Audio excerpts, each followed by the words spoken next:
Thanks for joining us at 11. I'm Dustin Grove in for Scott Swan. We're going to get to those stories in just a moment, but we want to begin tonight with breaking news, a deadly crash on the east side of Indianapolis. This is a look right now at the scene. This is near Washington and Mithofer.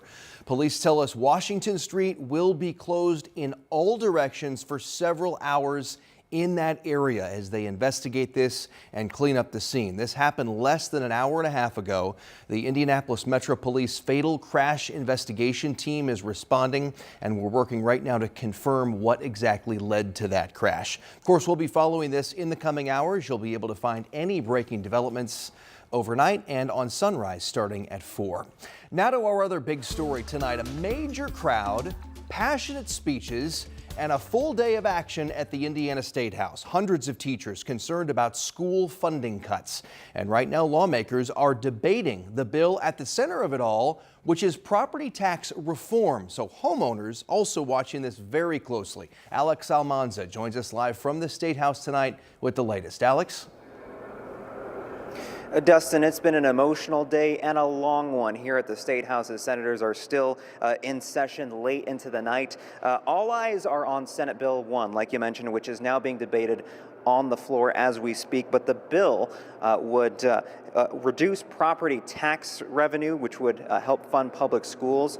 And that would also require those schools to share local referendum dollars with other charter schools. Now, the timing has been critical. Today marks a key deadline for lawmakers to finalize and pass amendments. Much of the day has been spent working through hundreds of amendments on other bills, especially House Bill 1001, the state's budget bill. One controversial amendment to SB 1 would dissolve the Union School Corporation by the year 2027. That's drawing some serious backlash from teachers, including Jama Marlowe, who believes her small district is being unfairly singled out.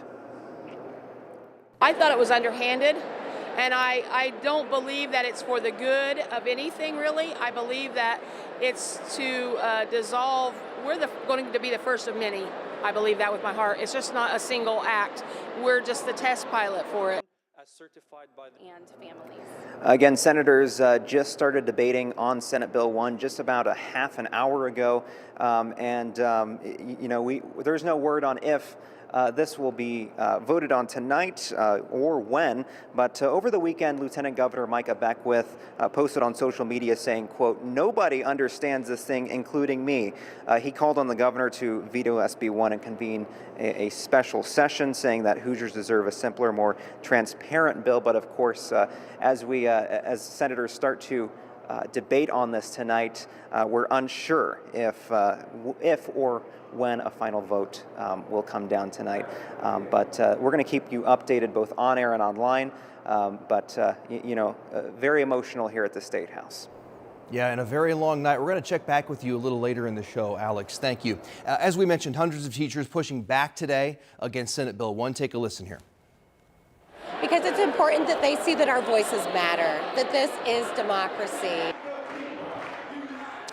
Educators gathering to advocate for school funding on the Indiana State Teachers Association Day of Action. Students joining in as well. Hundreds of millions of dollars on the line. Teachers we spoke with say it's really important to stand up, make their opinions heard, a lesson they want to impart on their students.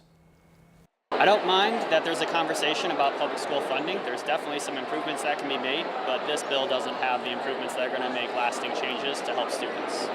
I just hope that all this support shows to the governor and the state legislatures, and that they feel the support for our public schools too and start to value what we value.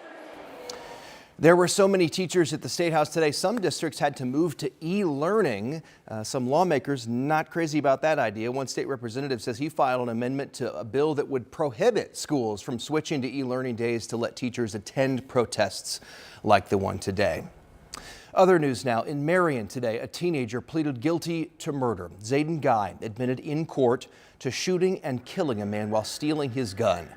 Guy was just 13 when he killed 24-year-old Byron Dennis Jr. inside a gas station back in March of 2023. In court today, Guy said he saw a gun in Dennis's pocket and went into the store intending to take it. This is a systemic problem that we are having. We are seeing younger and younger people committing violent acts, violent crimes, taking lives of others. And a community can't stand for it. We cannot have young people going out and shooting and killing other people. And we will take a hard stand on that. Guy pleaded guilty to murder, robbery, unlawfully carrying a handgun, and theft. He'll be sentenced May 20th. Still relatively mild at this hour after highs today in the 70s. We're still in the 50s. Currently 54 in Indianapolis and Lafayette, 55 Greencastle, 57 Shelbyville, and 56 degrees in Richmond. There is some cooler air coming. You can see the 24-hour temperature change really on the negative side out to our west. That's the air mass that we'll get here over the next 24 hours. So grab the jacket or a heavier sweatshirt early tomorrow. Morning temperatures in the 40s. The good news, the rush hour forecast is quiet. You're just going to need that jacket. Highs tomorrow in the 50s. Here's a quick look at the other stories making headlines right now. Tonight, a teenager is charged with murder after a shooting that left 2 people dead on the near northwest side of Indianapolis. It happened earlier this month. A third person was injured in the shooting. Prosecutors have filed a request to charge that suspect as an adult. A 12-year-old girl is now charged, accused of cutting another student with a razor blade. It happened last night at Southport 6th Grade Academy. We spoke with the parents of a boy who was hurt. They tell us the girl tried to cut their son's hair, but cut his wrist instead. They say their son had to get stitches.